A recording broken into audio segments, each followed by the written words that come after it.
Hola, bienvenidos a una emisión más de Derecho a Disentir, espacio dedicado a las opiniones de jóvenes universitarios de diferentes disciplinas y escuelas que pondrán sobre la mesa los temas que más le interesan a la sociedad.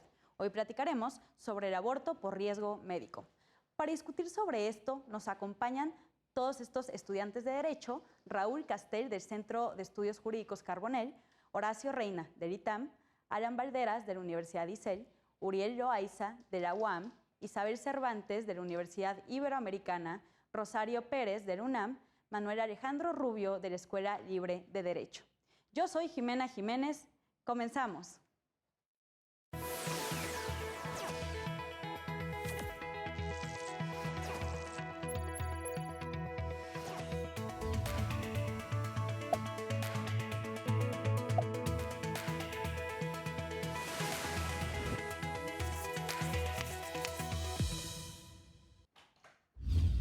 Hoy hablaremos sobre una sentencia muy relevante que resolvió hace poquito la primera sala de la Suprema Corte. En sí ya estaba pendiente desde el 2015, pero apenas se resolvió en este año. Pero bueno, el tema fue que una mujer se acercó a un hospital del ISSSTE para practicarse un aborto, ya que consideraba que ponía en riesgo su salud, ese embarazo, ya que tenía ciertas condiciones de obesidad a tal grado de ser una obesidad mórbida. No obstante, el ISSSTE le negó practicar el aborto, ya que no encontraba fundamento legal para hacerse. Pero bueno, para ahondar más en esta sentencia y en los hechos que dieron paso a esta sentencia, Rosario, ¿nos quisieras contar cómo estuvo? Ok, bueno, les comento. El caso es de una señora de 41 años, cuyo nombre es Marisa. Ella, como bien lo explicaba, es una persona que se quiere aplicar un aborto, pero esta cuestión se le es negada por el ISSSTE. Ella tiene complicaciones, no es una situación común. Tiene complicaciones. Una de ellas es que es una persona ya adulta de 41 años. La otra cuestión es que ella tiene obesidad tipo 3, lo cual dificulta los asuntos. Y la otra cuestión es que su bebé ya viene, después de unos estudios, le dicen que ese niño viene con un síndrome. ¿Qué síndrome? De Klinefelter. Sí, es un síndrome muy raro. Es un síndrome muy extraño. Que sucede en 1 cada 1000 hombres. Es un síndrome que solo afecta a hombres, ya que tienen desarrollado o tienen un cromosoma X extra. O sea, son 2X y una Y. Pero bueno, perdón. Sí. Ok, este síndrome, como bien decía, lo que afecta es que los niños en su pubertad no pueden desarrollar los órganos sexuales como la mayoría de las personas.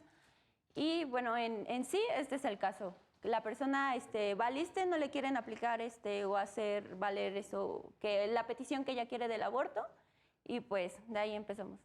Ok, creo que es un tema muy controversial. Si alguien aquí no está a favor del aborto, está perfectamente en condiciones de decirlo. Hay libertad de expresión en este programa. Entonces, si alguien lo quiere manifestar, adelante. Pues bueno, o sea, creo que aquí surgen varias interrogantes. O sea, la cuestión de salud de esta mujer, ¿consideran que sí era una excusa para poderse practicar el aborto? ¿Qué opinas, Arnoldo? Pues yo estoy a favor de la interrupción legal del embarazo y a favor de que la maternidad sea una decisión autónoma de la mujer. En casos de riesgo de salud, con mayor razón. Y yo creo que en el caso había condiciones suficientes dictaminadas por un médico en el que se especificaba que había un riesgo en su salud y que debía de realizarse, o lo recomendable era realizarse la interrupción del embarazo. Entonces, digamos que el actuar de la autoridad sí es muy lamentable, o fue muy lamentable, porque tuvo que acceder a un instituto de salud privado para poder realizarse la interrupción del embarazo, cuestión que pues quizás no todas las mujeres en este país tienen acceso. Y qué bueno, también ella tuvo acceso finalmente a la justicia a través de la Suprema Corte, pero es algo que también es un caso, digamos que muy particular, ¿no? Por supuesto. Manuel, ¿crees que es suficiente o es razón suficiente contar con obesidad para interrumpir el embarazo?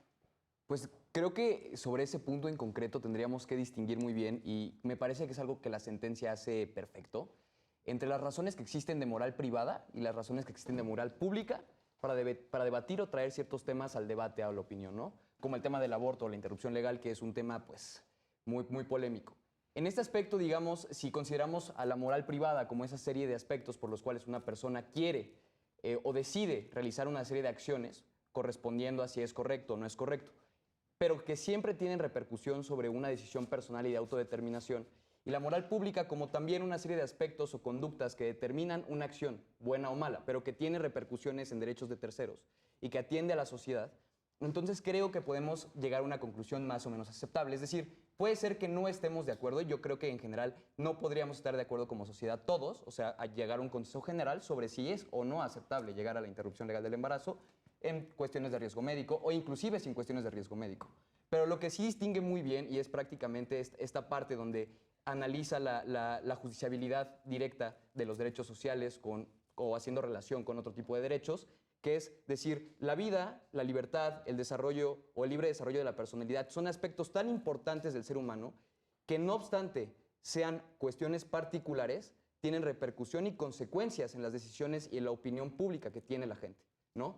Digamos, entonces, imponer una visión estatal respecto a lo que se tiene que decidir o no en una cuestión personal, me parece que es algo muy polémico y creo que la sentencia lo discierne muy bien, ¿no? ¿Consideras que el Estado no debería meterse en las decisiones personales? Exactamente, exacto. El Estado no debería intervenir en una serie de cuestiones personales porque no tiene que fijar una línea estricta de perfeccionamiento moral para ninguna persona. De hecho, pero bajo esa línea de derecho. no existiría el derecho civil, porque el derecho civil se mete en las decisiones personales, considero. No sé a mí me gustaría justamente hablar, pero de la parte de las instituciones, porque no solo hablamos en este caso de la pena como tal o del Código Penal y de la decisión de esta persona pues, para practicarse el aborto, sino de la institución. Como tal, la institución, y hablábamos del debate que también a veces surge con los médicos de decir, bueno, yo me voy a basar en lo que está en la ley para evitarme problemas, porque sí hay una pena y una sanción en caso de que yo incurra en esta conducta, ¿no? Entonces ahí hablamos de una violencia obstétrica que le llaman y que está un poco desarraigada aquí en México y sí responde a políticas patriarcales que se han diseñado y corresponde precisamente a la violencia que le generamos a las mujeres por cuestión de género, ¿no? Que se extrapola incluso en sus derechos de maternidad o durante el embarazo o durante las prácticas médicas, ¿no? Por supuesto. Entonces yo creo que eso también es algo muy importante y que se tiene que homologar y se tiene que ir modificando. Y ahora que ya están hablando o ya nos estamos metiendo al tema de derechos humanos, cabe aclarar que la Convención Americana de Derechos Humanos, el cual es vinculante para el Estado mexicano desde ya hace varios años, en el artículo 4.1 menciona que la vida se protege desde la concepción. ¿Qué sucede ahí? ¿Por qué se va a permitir el aborto si la vida desde un aspecto de derechos humanos en la Convención Americana, vinculante para el Estado mexicano en general, y ahí ya no es por cada estado, se tiene que respetar? Es que justo ahí, o ese era el punto en el que quería centrar al principio que estaba dando como inicio con esta intervención, es la sentencia distingue muy bien que hay una serie de derechos fundamentales, una serie de derechos humanos. Por ejemplo, la vida es el ejemplo perfecto en este caso, que no solamente se protege a través del nacimiento, digamos, de la persona o de un nacimiento solamente biológico, sino que se trata de garantizar, y esa es una parte de la justiciabilidad directa de los derechos económicos, sociales y culturales a través de otro tipo de derechos, digamos, garantizar las condiciones políticas, sociales, morales de la persona, independientemente de que nazca o no. El punto, y entiendo, es una cuestión un poco de ponderación o de colisión de una visión o de un parámetro distinto del derecho de la vida que se tiene en la concepción mexicana y en la concepción interamericana o en el bloque interamericano. Pero viéndolo así, o por ejemplo, viéndolo desde el ejercicio de control que realiza la Suprema Corte, yo considero que la decisión es congruente.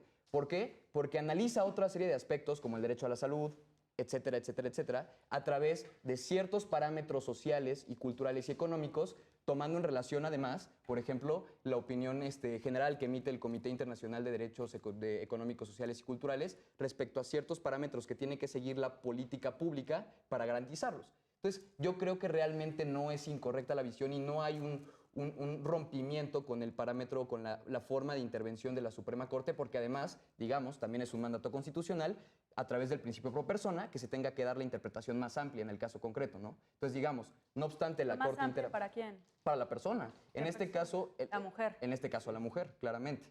porque el derecho a la salud que se intenta tutelar a través de la interrupción legal del embarazo, en este caso, pues amplía en demasía este derecho humano, y a través de este ejercicio ponderativo podríamos decir que se limita un poco la concepción del bloque interamericano que se tiene del derecho a la vida, ¿no? Pero en ese caso entonces dejas a un lado a un ente con vida, que es el feto, que hay toda una discusión de si es persona o no. Pero pues vaya, creo que todos debemos de partir del hecho desde que desde la concepción hay vida, ¿no? Y el debate es desde dónde es persona y desde dónde se protegen los derechos. Ahí es muy interesante porque justo el Estado mexicano al firmar y ratificar la Convención Americana hace una declaración interpretativa de este artículo. Y justo dice, voy a pues, reservarme la interpretación de este derecho a la vida desde la concepción, porque eso pues, me compete a mi Estado mexicano, no a ti Convención Americana. Entonces, es por eso que en varios estados se permite aquí la interrupción legal del embarazo. Quisieran agregar, adelante. Bueno, muchas gracias primero por la invitación. Es un honor estar en compañía de todos ustedes. Bienvenido. Sí, justamente aquí hay una coalición de derechos entre la vida y la salud. De hecho, uno de los argumentos que dio el ISSSTE para negarle la interrupción del embarazo fue que el feto no iba a tener problemas para desarrollar su vida. Es decir, aunque tuviera el problema genético de Klinefelter, que es que los testículos, los genitales no se desarrollan completamente durante la pubertad, iba a ser una persona autosuficiente.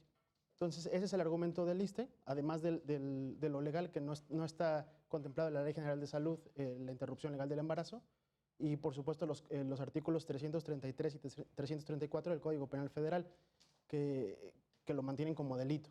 Entonces, la Corte lo que hace al analizar la sentencia es verlo desde el derecho de salud de la madre, no del feto. Y a partir de ahí hacer una construcción argumentativa e interpretativa de un bloque de regularidad normativa a través de la inclusión de derechos como el derecho a la libertad, el derecho a la decisión, a la autonomía, al libre desarrollo de la personalidad. Y bueno, más adelante seguro que lo comentaremos a fondo, pero también al momento de estar interpretando o definiendo estos derechos, ocupa definiciones y jurisprudencia de la Corte Interamericana en el sentido de la libertad o del libre desarrollo de la personalidad, inclusive del proyecto de vida, que más adelante también lo fundamenta como argumento para decisión de abortar, sea por riesgo médico, por riesgo de salud, o sea por una decisión personal. Ok. Isabel, ¿quieres agregar aquí algo? Sí, algo que me parece muy importante que mis compañeros omitieron mencionar es que la obesidad en sí no era el riesgo médico para la interrupción del embarazo. El verdadero riesgo era que esta mujer se había sometido a una cirugía de bypass gástrico con un mes antes del embarazo. Por ende, ella presentó un dictamen médico en el cual decía todos los riesgos que ella podía padecer, así como el feto, como malnutrición, obstrucción de los intestinos, entre otros, que pueden causarle problemas a la larga e incluso poner en peligro su vida. Entonces, ahí se actualizarían no solamente la causal de riesgos a la salud, sino la causal de peligro a la vida de la madre. También, sí, justo en 14 estados es un exculpante de responsabilidad los riesgos a la salud, a la madre. Y en otros estados, creo que es la mayoría, 20 y tantos, se permite si hay riesgo o peligro en la vida de la madre. Y pues a veces para definir si hay un riesgo en la salud o un peligro en la vida, pues es una línea muy, muy fina. Y pues bueno, esto obliga a muchas mujeres también a trasladarse a otros estados donde sí está permitido. Y pues bueno, todo este problema que ya sabemos. También quisiera mencionar que la primera vez que se listó y se discutió este asunto en la primera sala fue hace 3 años, 4 años, creo que sí, en el 2015. Y pues bueno, se terminó returnando porque pues vaya, había varias cuestiones argumentativas. Pero creo que sería bueno traerlas ahorita a la mesa. La mujer venía alegando la constitucionalidad de 2 artículos del Código Penal Federal, las cuales eran, ya no me acuerdo si atenuantes o solamente exculpaban a la mujer por el aborto, ¿no? Y pues bueno, finalmente ya no se hizo ese estudio. Pero ¿ustedes qué piensan? ¿Se debió haber hecho el estudio de estos 2 artículos sobre su constitucionalidad? si en verdad hacen todo un ideario para discriminar a la mujer que en el simple hecho de que estos artículos existan. No sé, Ale, quisieras. Sí, yo creo que sí se tendría que dar o que revisar los artículos, es el 333 y el 334 del Código Penal.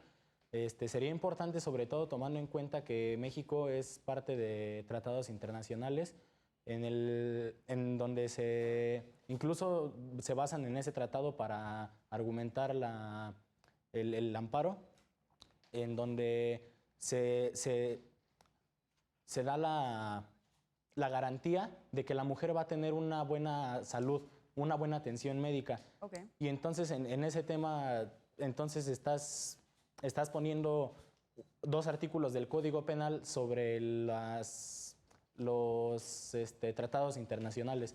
Entonces sí sería importante que se revisaran esos dos artículos. De hecho, la Corte no se pronuncia en el fallo sobre la inconstitucionalidad de los artículos, pero sí argumenta que son totalmente, que le da la razón a la señora de que son totalmente inconvencionales.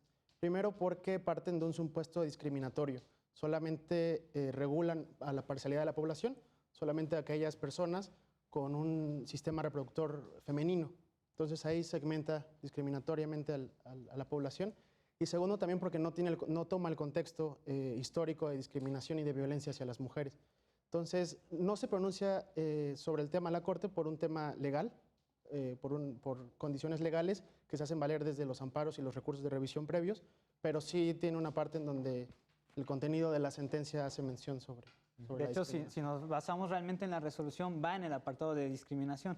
Y justo decían que se toma el rol de la mujer en el papel reproductivo. Entonces, se le está negando el derecho a la salud por priorizar, en este caso, pues, el que tuviera la concepción o la procreación. Entonces, yo creo que sí tendríamos que analizar a fondo esta situación por la interposición que se hace de ambos derechos, ¿no? Entonces, yo creo que sí sería fundamental ahí determinar que es una norma que sí debería actualizarse o tal vez tener un criterio más amplio, porque aquí, por ejemplo, hablamos del riesgo a la salud, ¿no? Entonces, ya tenemos más elementos y no solo era la obesidad, también hablábamos de la edad, o sea, hablábamos de un caso que sí tenía muchos elementos, tanto para que el feto en un futuro o la vida o su hijo en un futuro tuviera complicaciones, independientemente de esas, como para que ella también tuviera una serie de cuadros médicos que ya le habían advertido que iban a resultar en complicaciones, que de hecho con el paso del tiempo sí se dieron esas complicaciones, aún con el aborto. Entonces, Sí. sabemos que sí iba a tener un cuadro complicado.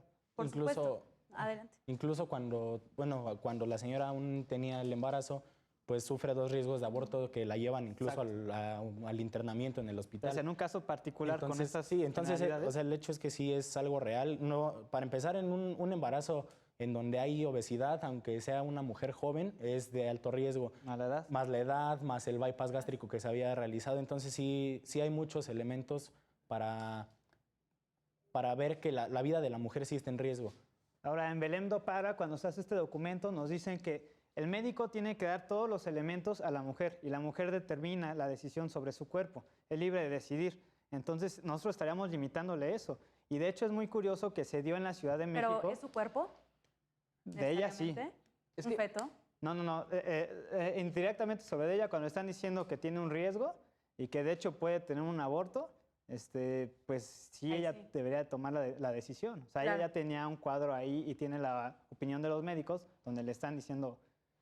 Sobre ese punto creo que iba en relación a la pregunta que se hace anteriormente, si el feto desde la concepción ya es una persona, ¿no? O sea, digamos, si podemos considerar que el feto o el producto de la concepción, digamos, más bien para no decir feto porque tendría que ser una cuestión más como de desarrollo propiamente biológico, pero digamos, si el producto de la concepción ya puede considerarse como persona para el derecho, y si a través de considerarlo una persona o un sujeto de derecho, puede o no válidamente interrumpirse o coartarse el derecho a la vida que pareciera ser a todas luces supremo, digamos. En relación a ello, yo creo que habría que distinguir y muy claramente que el orden jurídico, tanto mexicano y digamos, me atrevo a decir también desde la concepción interamericana, si bien sí regula la vida desde la concepción, lo ve como objeto de tutela por la norma y no como un sujeto al que se le adscriben derechos fundamentales. Es decir, la construcción normativa de la tutela a la vida, por ejemplo, en el sistema mexicano, no se ve desde adscribirle como sujeto de derecho ciertos tipos de potestades o facultades al producto de la concepción. Se ve como un objeto de regulación, ¿por qué? Porque reconoce el ordenamiento jurídico que es de vital importancia. Esa protección se da, por ejemplo, en sede legislativa en una cuestión civil, cuando lo permite que sea parte en una donación o parte en una sucesión testamentaria, pero también lo regula, por ejemplo, en el caso del aborto, cuando prohíbe que tomando una decisión enteramente libre, digamos, se llegue a interrumpir el embarazo. Digamos, entonces, la cuestión sobre determinar si es persona o no es un poco más compleja y, digamos, es una cuestión un poco más médica, a la cual no quiero adentrarme ahorita porque no soy experto en el tema, pero sí creo que es muy importante determinar que cuando el ordenamiento jurídico mexicano en específico regula esta situación, lo ve como objeto de tutela y no como sujeto de derecho. ¿Por qué? Porque desde ahí Algo así podemos como a los partir. animales. Pues no quisiera equipararlo como tal porque son con cuestiones de aplicabilidad distintas por la norma y razones totalmente distintas. Pero al final de todo es un objeto de protección por el derecho, ¿no? Digamos, las consideraciones un poco ya más de juicio de valor, etcétera, son totalmente distintas y yo respeto mucho. Pero la construcción normativa lo ve como un objeto de tutela, ¿no? Ok, pues está bueno esto, pero va a terminar el primer bloque. Entonces, pues bueno, estamos hablando sobre el aborto por riesgo de salud y distintas variantes. Estamos de regreso por Justicia TV.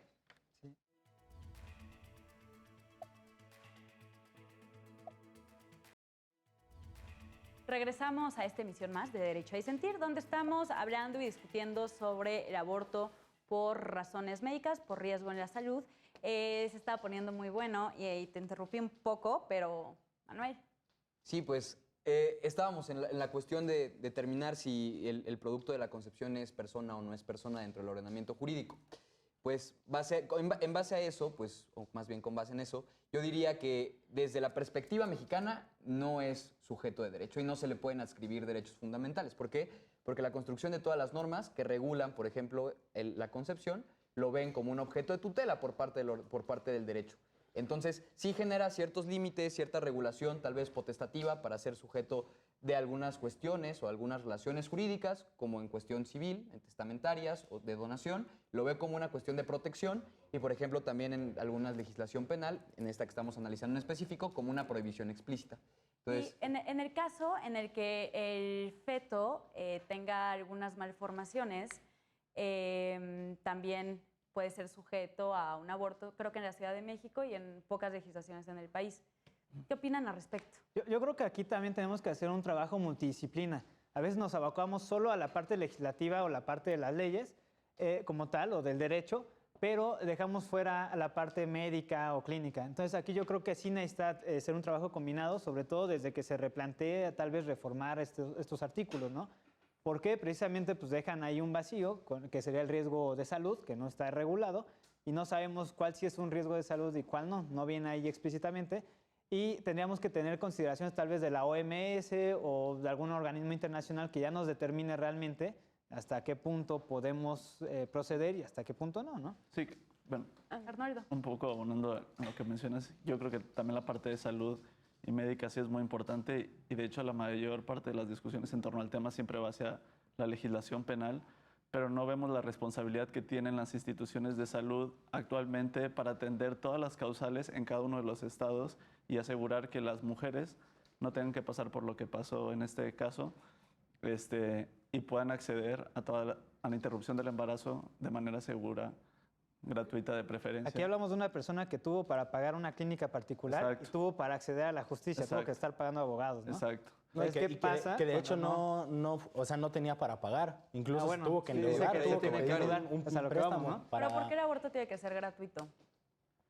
Yo creo que depende de la perspectiva en temas de salud, pero yo sí soy de la idea que los sistemas de salud deben ser públicos, es decir, que haya mayores contribuciones en impuestos al gobierno y que sea un sistema de salud público estatal el que dé ese acceso a la salud, ¿no? Pero pues un tema... Debe ser gratuito, sin duda alguna, para procurar el derecho constitucional a la salud y sobre todo en casos como este, que se ponen en riesgo el derecho a la salud de la mujer que quiere practicarse este aborto. Entonces, porque no solamente tiene la Constitución y los tratados internacionales, también el punto de estos derechos es que prosiga procurar el derecho a la salud, que su salud sea buena al más alto nivel a la larga.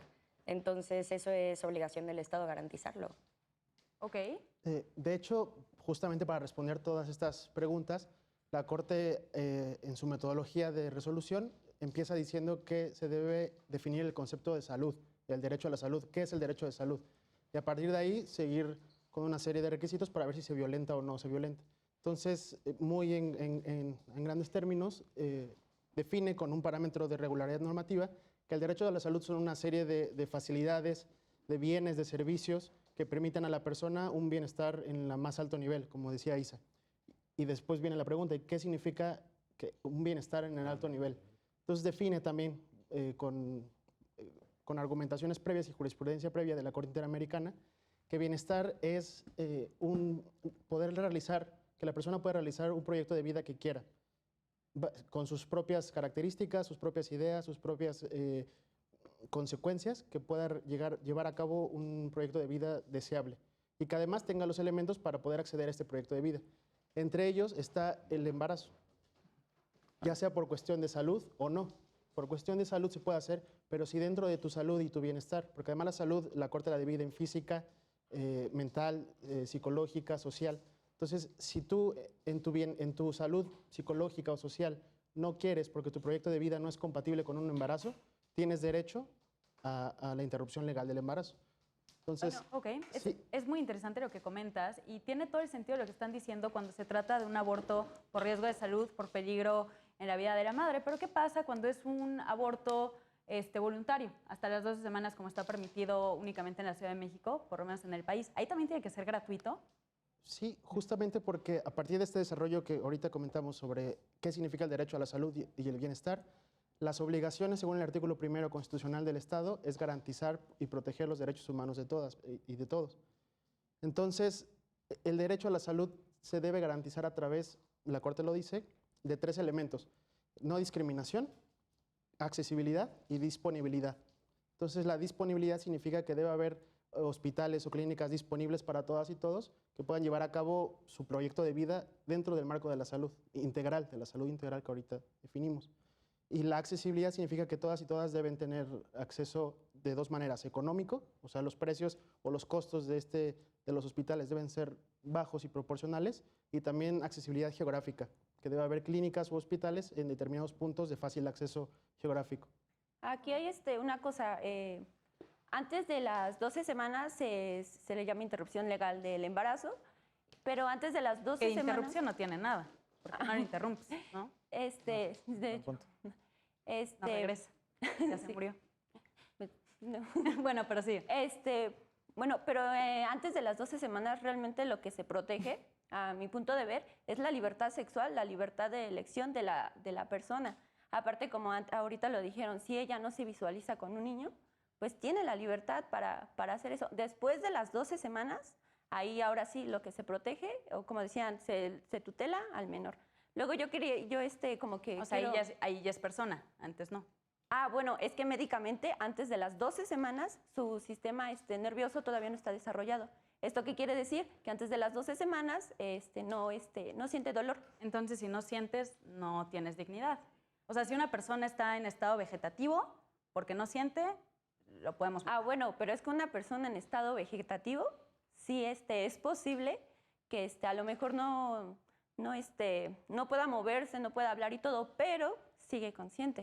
en No muchas ocasiones. necesariamente. Si es estado vegetativo persistente, no necesariamente estás consciente. De hecho, hay un caso en Estados Unidos que es el de Terri Schiavo, donde, pues bueno, tuvo una muerte cerebral y estuvo en estado vegetativo persistente durante muchísimos años. Y por un lado, su esposo pues, quería que ya la desconectaran y sus papás no. Entonces fue esa pugna durante muchísimos años. Pero pues, ya no estaba consciente. Ya no sentía nada, solamente pues, podía seguir sobreviviendo porque sus órganos podían seguir funcionando, pero Ajá. ya no. Bueno, aquí No, perdón. no, sí.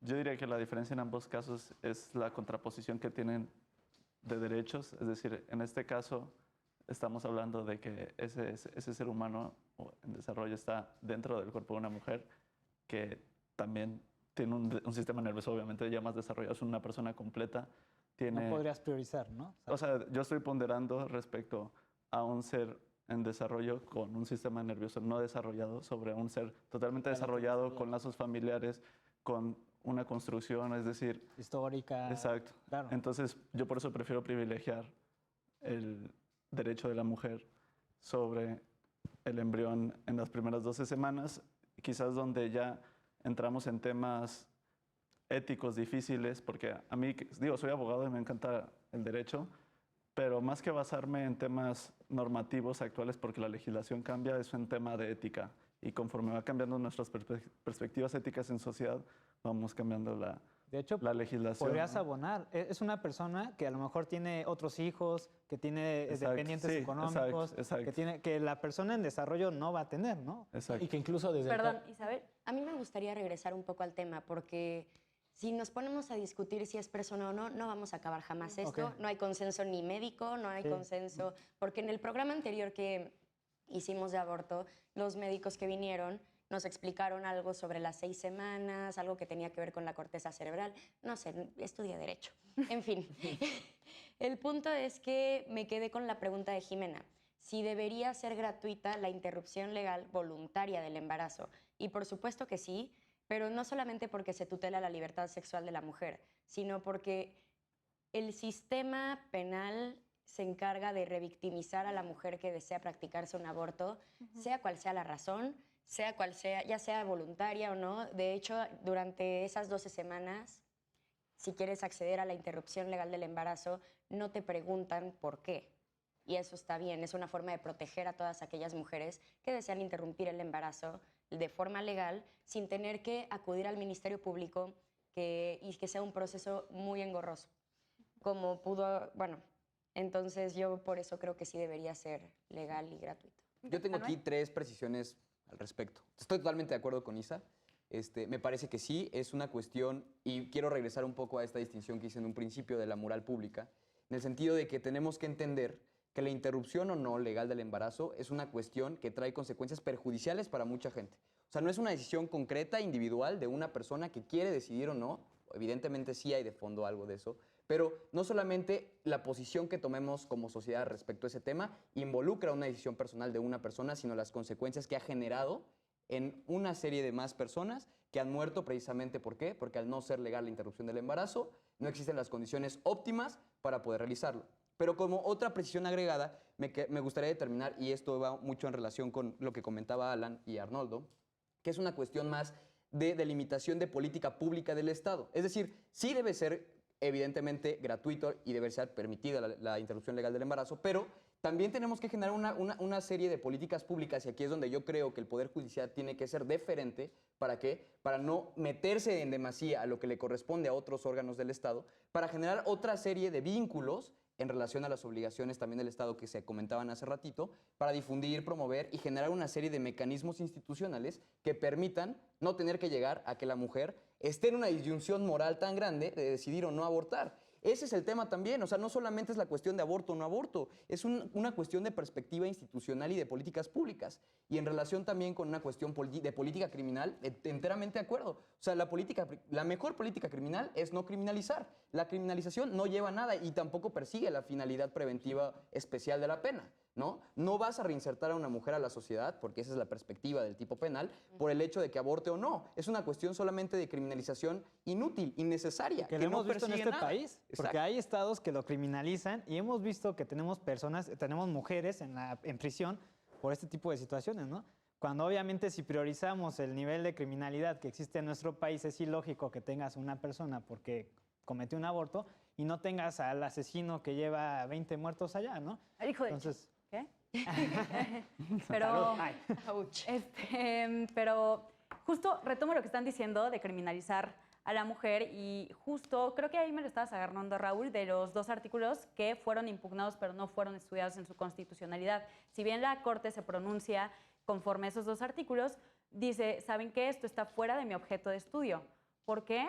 Porque no fueron fundamentos en el acto de aplicación que fue el oficio. O sea, tú, mujer, que viene a solicitar un amparo, pues no estás en la cárcel con el fundamento de esos 2 artículos. Pero aquí la pregunta, y es como venía el primer proyecto, ¿es necesario que la mujer tenga que estar en la cárcel para que pueda impugnar la constitucionalidad de 2 artículos, se me hace a mí algo desproporcionado. De hecho, no sé qué antes- opinan ustedes. Antes de iniciar el programa habíamos discutido que creo que era la parte más controversial, bueno, a mi juicio, del fallo, porque sí menciona, concede este argumento sobre el sobreseimiento de esa queja y se lo concede al juez de distrito que no se estaban aplicando esos artículos, pero justo lo que sucede es que las instituciones públicas de salud no, o sea, los médicos también, por un temor que genera una prevención general que genera el tipo penal, es decir, efectos disuasorios que se mencionan en el fallo, pues guía el actuar de la autoridad. Entonces, para mí, sí se están, aunque no lo hagan de forma explícita,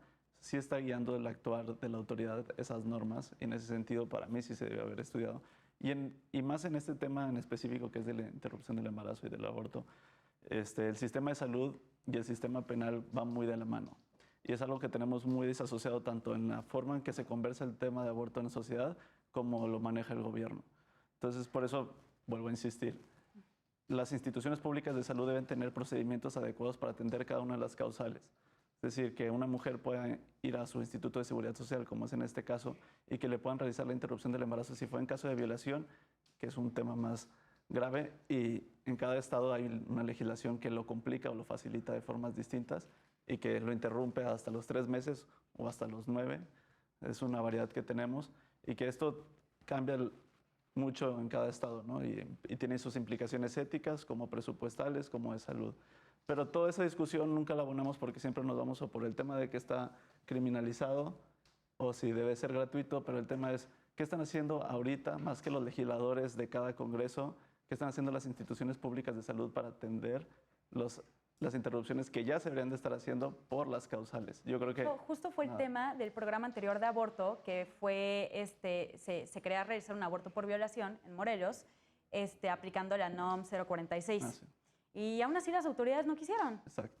Y tenemos ese problema Sí, muy grave. o sea, aún en el así país. está la ley, algo que te obliga, bueno, una NOM que es algo un poco menos vinculante, pero aún así pues regula el actuar de las autoridades y aún así se negaron a realizar el aborto. Y es algo más grave, porque si te niegas a realizar un aborto tal como sucedió en el caso, pues los efectos de que niegues el aborto es que sigan, o sea, cada día cuenta en un embarazo. Claro. Entonces, pues van a seguir hasta que ya se terminó de resolver el amparo, te otorgan el amparo, pero pues ya nació el bebé. Sí. O como en este caso, hablamos de una resolución cuando ya estaba el aborto, o sea, y el caso seguía, ¿no?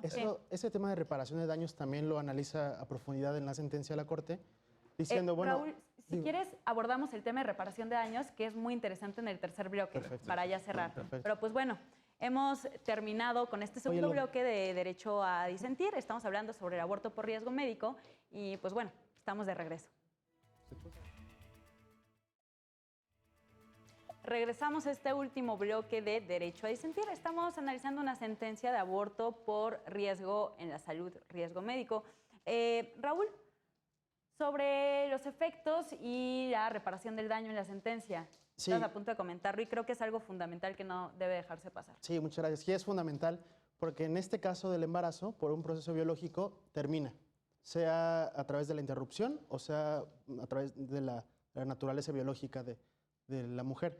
Entonces, una de las finalidades como reparación del daño del amparo es regresar las cosas a su estado original antes de que fueran violentados y proteger los derechos. Entonces, ¿cómo se puede proteger algo que ya, o la materia, que ya no es materia de protección porque ya terminó en el caso del embarazo? Entonces, la Corte lo que dice, que estábamos comentando con Rosario, fue que el embarazo no es el inicio, sino, más bien no es la conclusión, sino el inicio de un proceso de capacidades y de requisitos y de responsabilidades y de afectaciones a la salud en su caso, que la mujer tiene que solventar de alguna u otra manera, ya sea psicológicamente, socialmente y en este caso, por supuesto, económicamente. Entonces, a partir de la interrupción del embarazo o de la culminación del embarazo, se tiene que reparar lo que sigue, los daños presentes y los daños futuros. Sí, como creo que bien dice en la sentencia, la salud es un proceso y creo que lo retomaste muy bien. Es un proceso que no culmina con que ya hayas abortado y ya te hayas deshecho de ese mal que tienes, por así verlo. Pero es todo un proceso y de hecho ordenan en la sentencia pues darle los cuidados y atención médicos posteriores al aborto a esta mujer. ¿Opinan algo sobre los efectos de la sentencia? Que es difícil en el amparo si te pones como muy técnico y legaloide, de que no, pues sí, ya el acto reclamado y pues, los efectos era como restablecer, pero aquí no se podía, entonces, como bien lo decías. Yo sí tengo una opinión en particular. Digo, me gustó mucho, bueno, me gustó mucho la línea argumentativa de la Suprema Corte hasta el final. O sea, todo iba muy bien cuando analizan la causal de sobreseimiento, dicen, no obstante, no se puede, o sea, el efecto que decía el juez de distrito es para que se realice el aborto, ¿no? Y ya no se puede porque ya se realizó el aborto, entonces el efecto ya no existe, ya se queda sin materia el procedimiento. Me parecía muy consistente, muy congruente, llevaba muy buena línea argumentativa hasta el final, donde desatendió un argumento fundamental, parte de los conceptos de violación de la quejosa y también de los agravios que hizo valer en la revisión, que fue el tema patrimonial. Señala la quejosa, básicamente, que que tuvo que pedir un préstamo bancario de 35,000 pesos. Pero curiosamente, en la sentencia, al final, en los efectos que deben concedérsele, no se tocó nada al respecto del tema patrimonial. Es decir, sí, Instituto Mexicano de Seguro Social, o el ISSSTE, creo que más bien en este caso el ISSSTE, lleva todo el procedimiento de reparación a la salud que tiene o que tuvo, o los daños que tuvo la quejosa, pero no se tocó el tema patrimonial. Y entonces aquí es donde el tema de la restitución en íntegro, que es una construcción un poco más jurisprudencial de la Corte Interamericana, no tanto de la línea jurisprudencial mexicana, queda olvidada. Porque el tema del perjuicio también, las cuestiones, la implicación que tuvo, el gasto patrimonial, todo esto, el desarrollo de vida, todos los planes que ya tenía en la concepción de una persona o que tenía como una persona la quejosa, se olvidan. Entonces, ese punto en la sentencia sí me parece controversial, por eso digo, me gustó mucho la argumentación hasta el final. El final a mí me parece si no... En verdad tienes un gran punto. Se desatiende. De la restitución integral. Más bien de la reparación integral. Pero hay un precedente en la Corte muy criticado, de hecho, que dice, los amparos, o más bien los efectos del amparo, no pueden servir como una restitución integral del daño. Fue algo muy criticado en su momento, pero pues yo creo que va en esta misma línea de los precedentes. A mí no me fascina, pero pues... Yo creo que es un tema controversial porque finalmente volvemos a lo mismo. En un país con tantas desigualdades, este tipo de cosas construyen brechas entre quienes iban a poder acceder a la justicia y quienes se van a quedar fuera. Entonces, obviamente, sí debería de haber, desde mi punto de vista, una reparación en este sentido. ¿Qué pasa con la gente que no tiene para pagar un abogado? ¿Qué pasa con los que no van a tener los 35,000 pesos que en este caso en particular pidieron, quién sabe a quién, o quién sabe en qué condiciones? ¿Y qué pasa? Las personas en su vida normal y cotidiana probablemente tuvo que faltar al trabajo, probablemente tuvo que para estar atendiendo un proceso legal, ¿no? Entonces creo que ahí se desatiende ese apartado y sería importante reformularlo. Maravilloso, sí, concuerdo con ustedes. Para traer igual otro tema aquí a discusión, sí, claro, y que habíamos mencionado antes sobre objeción de conciencia. Justo eso yo. Ah, me diste la mente. Perdón. No, adelante. Mejor que tú lo retomes. Y que es algo que incluso ahorita está la Corte por resolver respecto al artículo 10 de la Ley General de Salud, y es que es este derecho que tiene el personal médico a abstenerse a realizar un deber jurídico, a realizar una operación médica que vaya en contra de sus principios o valores, ¿no? Y lo que veo es que también en temas de interrupción del embarazo y de aborto, pues hay mucho personal médico está en contra de realizar este procedimiento y eso termina por generar cierta violencia hacia la mujer o no. O institucional, Sí, una violencia institucional y de negarle acceso a derechos. Y también otro tema que se me hace controversial y respecto a causales en temas de aborto. Por ejemplo, hay estados que lo permiten realizar la interrupción del embarazo por la causal de violación en toda la parte del embarazo, pero pues ahí hay un tema ético controvertido porque pues un feto desarrollado de 7 meses es totalmente viable. Pero yo vuelvo ahí a la brecha. ¿Qué pasa? Aquí en la Ciudad de México se permite. Entonces, si yo soy de Tlaxcala o soy de Puebla y tengo los medios para llegar a la Ciudad de México, vengo a la Ciudad de México, me lo practico aquí, no hay ningún problema. Hasta las 12 Sí, hasta las 12 Eso es de forma voluntaria. Después de...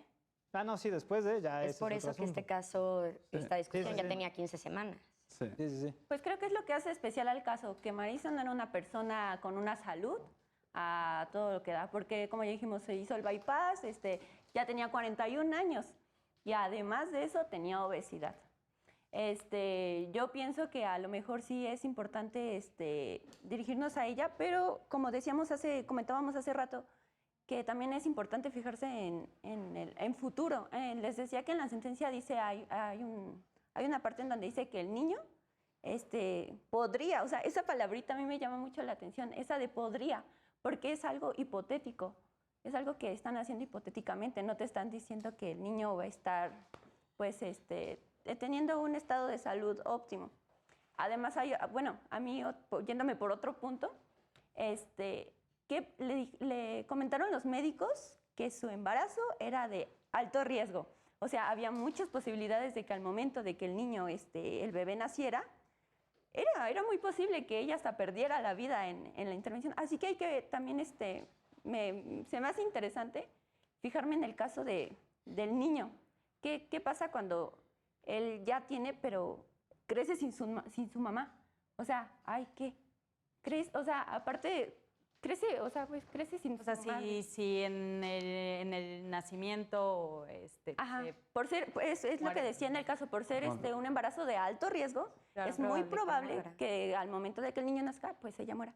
Y ahí, o sea, ahí ¿qué? No, y además tenemos el hecho de que como era muy probable que padeciera el síndrome ya referido, también iba a tener, no iba a tener una vida plena en cuanto a la salud, tanto física como moral, como mental. Pero sí va a ser autónomo, ¿no? Sí, pero el problema... Bueno, habla. Sí. Dice, y es lo que hace rato comentamos, dice que va a ser una persona autosuficiente. Pero es lo que, otra vez retomando lo que platicábamos ahorita en el corte, que decíamos que a lo mejor va a ser autosuficiente, pero quizá no tenga por el síndrome una calidad de vida plena como todos los demás. Hay otra cosa, si llega a perder a su mamá durante el nacimiento, y ¿quién lo va a atender? ¿Quién mejor que su mamá se va a fijar en todas las necesidades que tiene su hijo? Pero es que es algo muy subjetivo determinar si un feto es viable o no viable, o poder abortarlo o no abortarlo, porque tenga este síndrome. Finalmente creo que iba a ser una persona totalmente viable y no es fundamento para pues, poderlo abortar. Porque, pues vaya, complicaciones en la vida todos tenemos, ¿no? Sí, adelante, Rob. Gracias. Siguiendo el comentario sobre la objeción de conciencia, y ahorita hago también un comentario sobre lo que comenta Rosario. Sí, muy no hay que interesante. dejarlo pasar porque es un muy buen tema. Justamente el derecho de libertad de conciencia tiene una coalición con el derecho a la salud, por ejemplo, en su término integral. Entonces, ¿qué pasa cuando hay estos tipos de problemas? Porque un médico, ejerciendo su libertad de creencia religiosa, puede decir, no, yo no voy a practicar un aborto, no va con mis ideales, no va conmigo.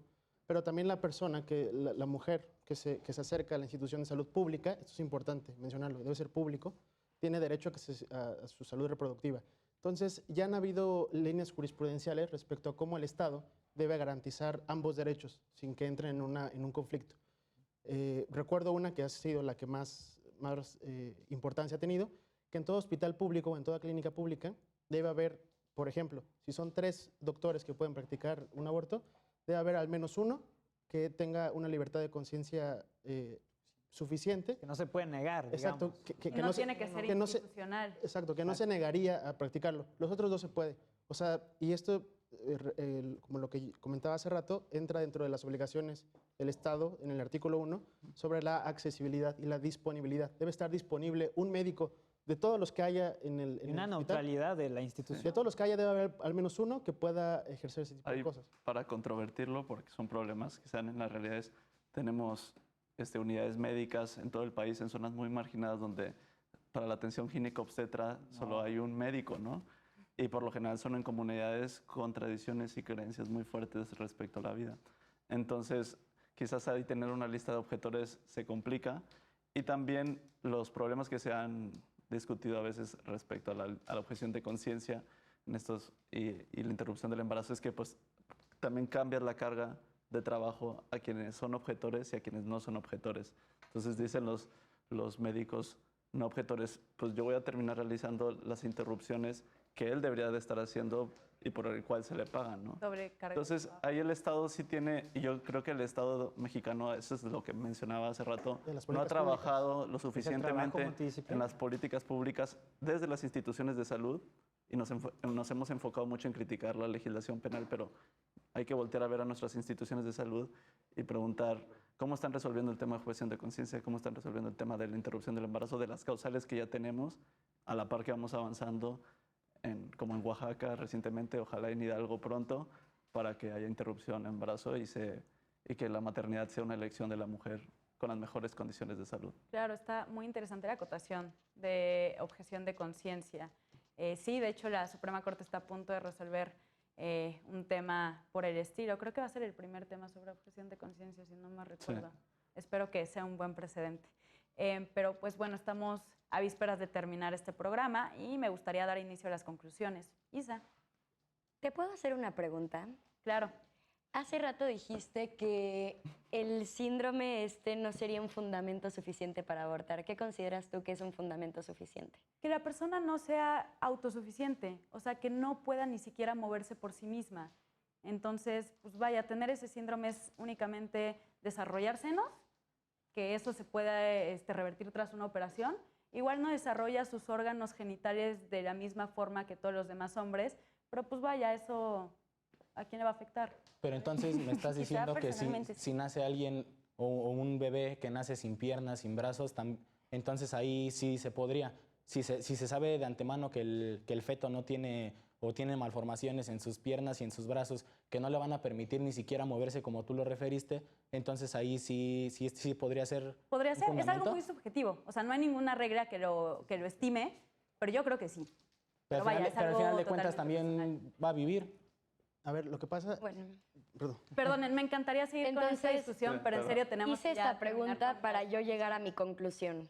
Mi conclusión es que el único fundamento válido para abortar es que la mujer no quiera ser madre y se encuentre dentro del plazo de la ley, y que hay casos como este, que si bien no están dentro del plazo de la ley, deben ser estudiados de manera individual, ya que este tipo de casos presentan peligro de vida a la mujer o peligro a su salud. Cada caso es diferente, se debe atender con sensibilidad, cuidado y con todas las diligencias pertinentes para que la mujer esté en óptimas condiciones. Gracias, Isa. Raúl, tus conclusiones, muy brevemente. Muchas gracias. Yo me quedo con la argumentación que hace la Suprema Corte de Justicia de la Nación para interpretar el derecho a la salud de una manera integral, donde incluye el derecho a la libertad, a la autonomía y a la libre decisión de las mujeres de abortar en caso de que el embarazo sea incompatible con su plan de vida que tengan. Entonces, yo me quedo con eso porque empieza por derecho a la salud, sí, pero termina con una visión y una protección mucho más amplia constitucionalmente. Okay. Claro, muchas gracias, Raúl. Arnoldo. Yo estoy bien, si no, no van a alcanzar por allá. Bien, ¿ya? Con lo que dijiste. Ya, está bien. Okay. Sí, yo concluiría en un sentido similar al de Raúl, en el sentido de que si bien cuando define un poco el riesgo, qué se debe de entender por riesgo para la intervención médica, no solamente se fija en que sea un riesgo totalmente biológico, fisiológico, sino que lo abre a una cuestión psicológica, social, una cuestión un aspecto más moral, y eso te da la entrada, desde la argumentación de este precedente, para estudiar también la interrupción legal del embarazo. No obstante, no existe un riesgo médico como tal, hablando de una cuestión fisiológica, es decir, desde una decisión un poco más autónoma, más libre, una perspectiva más social, más psicológica de, ¿sabes qué? Yo no quiero ser madre. Y solamente por ese sentido es que decido interrumpir el embarazo. Entonces me parece que da entrada esta línea o pensamiento, permite que se empiece a estudiar este aspecto que me parece a mí trascendente. Ok, muchas gracias. Alan. Yo creo que aquí tenemos un precedente muy importante y debemos tomar en cuenta la opinión de la parte que lo va a ejecutar como tal, en este caso los médicos, para formular protocolos y formular mejores políticas públicas que atiendan a las necesidades reales del país, que no son iguales en todos los estados, para que sean leyes que sí se puedan aplicar y no se compliquen o se tengan que elevar amparos. Perfecto. Muchas gracias, Alan. Alexis. Igual a mí me pareció una resolución muy correcta para mí, porque sí, al final de cuentas se termina tomando en consideración el derecho a la mujer, a su vida, a su salud y a la libre elección de su vida. Quizá lo que sí ya lo habíamos tratado, el tema de que la señora gastó tiempo, gastó dinero y pues al final de cuentas eso ya fue perdido.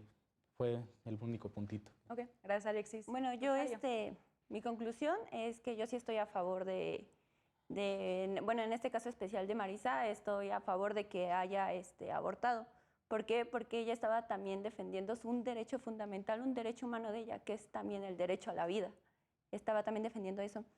Yo digo que todavía se tiene que trabajar mucho en los artículos porque, como decíamos hace rato, en el 333 del federal, Código Penal Federal, aunque se hace una discriminación, porque dice que solamente no se va a sancionar a aquella mujer que no recuerdo bien, pero dice que por alguna cuestión de un accidente o algo así.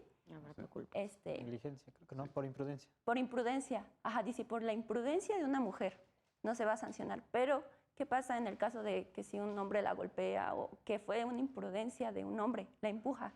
Así que ahí pues también se viola un artículo que es el primero constitucional, que pues nada más se está refiriendo a la mujer. Y pues yo siento que se tiene que trabajar mucho y que lástima que el programa no dura más para terminar con todo. Estaría bueno. Ya después en otras sentencias que toquen este tema, estaría muy interesante seguir con estos argumentos. Están muy buenos. También yo quisiera aclarar al público televidente que mi opinión es a favor del aborto. No solamente eso, sino que considero que el derecho debe evolucionar para considerarse como un derecho fundamental.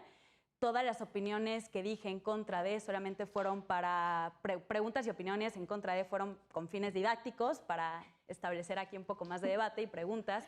Pero pues bueno, muchísimas gracias a todos ustedes. La verdad estuvo muy interesante este programa y muy enriquecedor.